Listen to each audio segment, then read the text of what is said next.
Hello guys, welcome back to my channel. तो आज की इस वीडियो में हम पढ़ने वाले हैं पाठ 8 शाम एक किसान। तो चलिए शुरू करते हैं। बहुत ही अच्छी कविता है ये। तो आकाश का साफा बांधकर सूरज के चिलम खींचता बैठा है पहाड़। घुटनों पर पड़ी है नदी चादर सी, पास ही दहक रही है पलाश के जंगल की अंगीठी। अंधकार दूर पूर्व में सिमटा बैठा है भेड़ों के गले सा। अचानक बोला मोर, जैसे ही किसी ने आवाज दी, सुनते हो? चिलम ओंधी, धुआं उठा, सूरज डूबा, अंधेरा छा गया। और इसके लेखक हैं सर्वेश्वर दयाल सक्सेना। चलिए अब इस कविता के अर्थ को समझते हैं, इस कविता को समझते हैं, कविता के बारे में। तो इस कविता के बारे में अगर समझना है तो आपको पढ़ना पड़ेगा कविता के बारे में जो हम पढ़ने जा रहे हैं। कवि ने किसान के रूप में जाड़े की शाम के प्राकृतिक दृश्य का चित्रण किया है। तो कवि ने किसान के रूप में शाम के प्राकृतिक दृश्य का चित्रण किया है। तो पता है इस प्राकृतिक दृश्य में पहाड़ बैठे हुए एक किसान की तरह दिखाई दे रहा है।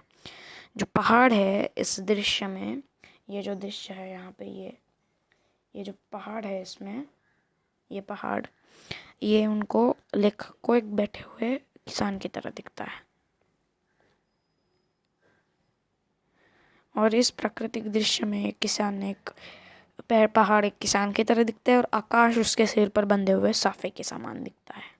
देखते हैं हम क्यों दिखता है। तो यहाँ पे आप देख सकते हैं, जहाँ पे आसमान है वहीं पे, जहाँ पे बादल होते हैं वहीं पे उसने किसान का सिर है और उसके ऊपर मानिए बादल है, तो उन्होंने बादल आसमान को उनका साफा माना है। और साफा क्या होता है? जो बीकानेरी लोग बांधते हैं ना साफा, जैसे हमने पिछली वीडियो में पढ़ा था पार्ट 5 मिठाई वाला में, कि वो मुरली वाला लोग जब उसका चित्रण कर रहे थे तो बोल रहे थे यहीं कुछ 30-32 साल का होगा और बीकानेरी साफा बांधता है। तो वही साफे की बात यहाँ पे भी की गई है। तो आगे देखते हैं।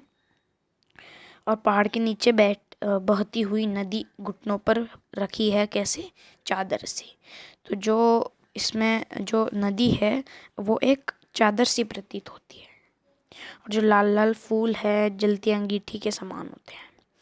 और जो पूर्व क्षितिज पर घना होता अंधकार है वो झुंड में बैठी हुई भेड़ों जैसा है। और पश्चिम दिशा में डूबता हुआ सूरज चिलम पर सुलगती आग की भांति दिखाई दे रहा है। तो यह पूरा दृश्य शांत है। फिर अचानक मोर उठता है, मानो किसी ने आवाज दी और ऐसे बोलता है, सुनते हो? इसके बाद यह शांत सा दृश्य घटना में बदल जाता है। चिलम उल्ट हो जाती है, आग बुझ जाती है, धुआं उठने लगता है, सूरज डूब जाता है, शाम ढल जाती है और रात का अंधेरा छा जाता है। तो मतलब पहले जब हम ये चित्रण कर रहे थे तब सुबह थी, पर जैसे ही ये शांत चित्र एक घटना में बदल गया, घटना में नहीं बदला, वो इसने पोएम में बोला गया है। उस चित्र में वहाँ पे जहाँ पे वो सब पहाड़ और वो थे, वहाँ पे रात हो गई थी। तो उनके लिए रात होना कोई घटना से कम नहीं है। तो ठीक है, अब इसके प्रश्न अभ्यास देखते हैं। तो प्रश्न अभ्यास में कुछ ऐसे अच्छे क्वेश्चंस नहीं है, मतलब इतने, तो हम इसके बस अतिरिक्त प्रश्न देंगे। और अगर फिर भी आपको चाहिए होगी तो आप कमेंट्स में नीचे बताइए, हम आपको एक अलग वीडियो बना के देंगे इसी के ऊपर। तो ठीक है, अभी तो कुछ इतने इम्पोर्टेंट क्वेश्चंस नहीं हैं, हम आपको सीधा अतिरिक्त प्रश्न देते हैं कुछ। तो लिखिए अतिरिक्त प्रश्न। आपका पहला अतिरिक्त प्रश्न है, आकाश की कल्पना साफे के रूप में क्यों की गई है? तो इसका उत्तर हो जाएगा, आकाश की कल्पना साफे से इसलिए की गई है क्योंकि आकाश के बादल जैसे पहाड़ की चोटी को छूते हैं, वैसे ही बादल यहाँ पहाड़ की चोटी को छू रहे हैं, है ना। प्रश्न 2 देखिए, यहाँ पर हो जाएगा, कवि ने अंधकार को भेड़ों के गले सा क्यों कहा है? तो इसका उत्तर हो जाएगा, कवि ने ऐसा इसलिए कहा है क्योंकि जैसे अंधकार का प्रकाश धुंधला होता है, उसी तरह दूर से देखने पर भेड़ों के गले भी धुंधले प्रकाश की तरह दिखाई देते हैं। तो प्रश्न 3 देखिए, पलाश के फूलों को जंगल की अंगीठी क्यों माना गया है? तो पलाश के फूलों को ऐसा इसलिए कहा गया है क्योंकि जैसे पलाश के फूल लाल होते हैं, वैसे ही जंगल की अंगीठी जब जलती है तो वो भी लाल दिखाई पड़ती है। ठीक है, तो प्रश्न 4 देखिए कि यहाँ से ऐसा होगा, नदी कहाँ है और कविता में उससे किस रूप में चित्रित किया गया है। तो इसका उत्तर हो जाएगा, नदी पहाड़ के घुटनों पर है और उसे कविता में उसे चादर के रूप में चित्रित किया गया है। और अगर आपको कविता का भावार्थ चाहिए तो वो भी है। कविता का भावार्थ कुछ इस प्रकार है। कविता शाम एक किसान सर्वेश्वर दयाल सक्सेना के द्वारा रचित है। इस कविता में पहाड़ आकाश का साफा बांध कर बैठा है, सूरज की चिलम खींच रहा है। पास में ही पलाश की जंगल की अंगीठी भी दहक रही है और पेड़ों के गल्ले अंधकार की तरह दूर से धुंधले प्रकाश की तरह दिख रहे हैं। और मोर के अचानक बोलने से सुनते हो, यह शांत पूर्ण दृश्य एक घटना में बदल जाता है। धुआं उठ जाता है, चिलम उलट हो जाती है और सूरज डूब जाता है और अंधेरा छा जाता है। तो यही था इस कविता का भावार्थ। अगर आपको कुछ और प्रश्न चाहिए, लघु प्रश्न, तो वो भी हैं।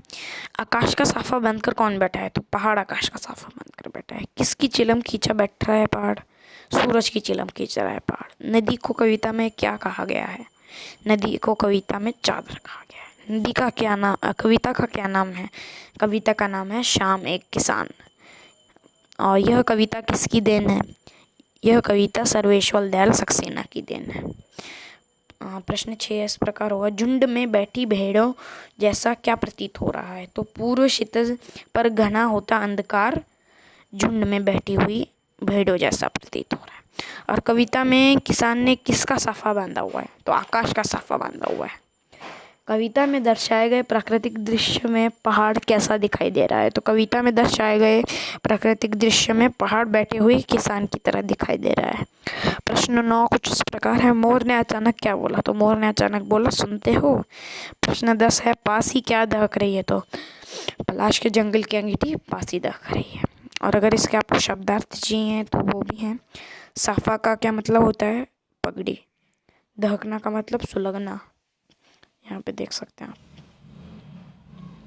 साफा का मतलब पगड़ी, दहकना का मतलब सुलगना, पलाश का मतलब लाल रंग के फूल, सिमटा, इकट्ठा, गल्ले, समूह, ऊंधी उलट पड़ी अंगीठी जिसमें आग जल जाती है। तो यही है इस पार्ट में पूरा।